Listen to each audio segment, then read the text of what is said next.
त्या उभाटाचा नेता आला होता, त्यांच्या समोर हा काय बोलतो, बोला जय श्रीराम, लागली का तुम्हाला नोकरी, बोला जय श्रीराम, तुमचं हे काम झालं का, अरे राम आणि भगवान श्रीराम आमच्या हृदयामध्ये, तू कोणाला जॅक देऊन टॉमी देऊन लागली का त्याला नोकरी.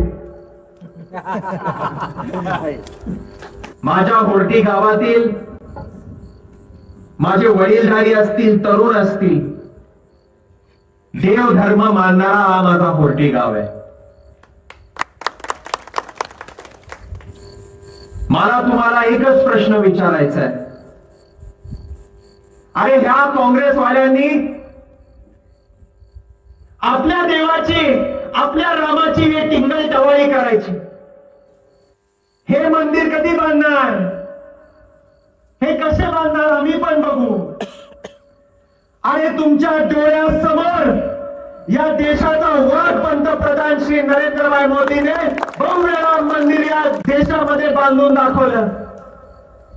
त्या हजारो कारसेवकांनी ज्यांनी आपलं आयुष्य या राम मंदिरासाठी अर्पण केलं, ते फक्त त्या दिवशी माझ्या रामाची मूर्ती जेव्हा त्या मंदिरामध्ये दिसली, आपल्या डोळ्यामध्ये जो अश्रू आला, तो अश्रू तुम्ही 7 तारखेला मतदान करताना तुम्ही विसरू नका. हे आपल्या आस्थेचा विषय. अरे जय श्री राम बोलल्यावर आपल्या अंगावर जो शहारा येतो, हे आपल्या आत्मीयतेचा, आपल्या धर्माचा, आपल्या संस्कृतीचा विषय. हा निवडून आलेला उमेदवार मागचा माजी खासदार, हा आपल्या देवाची टिंगल करतो, धर्माची टिंगल करतो. तुम्ही बघा त्याचं भाषण. त्या उभाटाचा नेता आला होता, त्यांच्या समोर हा काय बोलतो, बोला जय श्रीराम, लागली का तुम्हाला नोकरी, बोला जय श्रीराम, तुमचं हे काम झालं का, अरे राम आणि भगवान श्रीराम आमच्या हृदयामध्ये, तू कोणाला जॅक देऊन टॉमी देऊन लागली का त्याला नोकरी.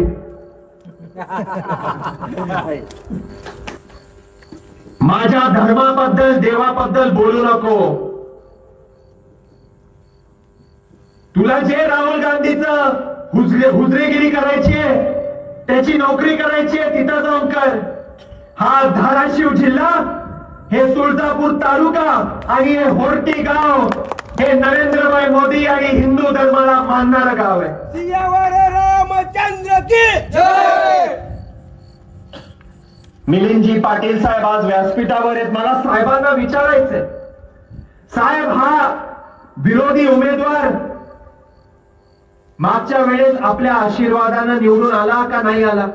त्यांनी मान्य केलं, मोदीची कृपा झाली. नाही साहेब, असं नाही.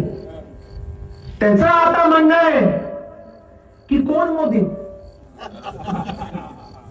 मी तर एवढा वर्ल्ड फेमस आहे, त्या डोनाल्ड ट्रम्पला पण मी मागे टाकेल.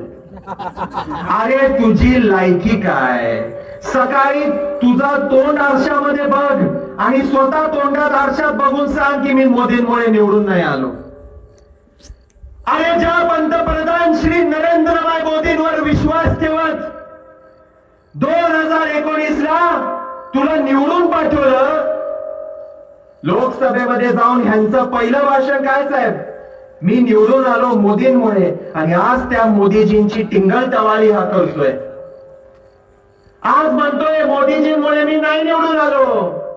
मग तुझं तोंड बघून लोकांनी मतदान केलं. हा व्हिडिओ आपल्याला आवडला तर लाईक आणि शेअर जरूर करा. तसेच आमचे YouTube चॅनल सबस्क्राईब करा आणि फेसबुक पेजला लाईक आणि फॉलो करायला विसरू नका. धन्यवाद.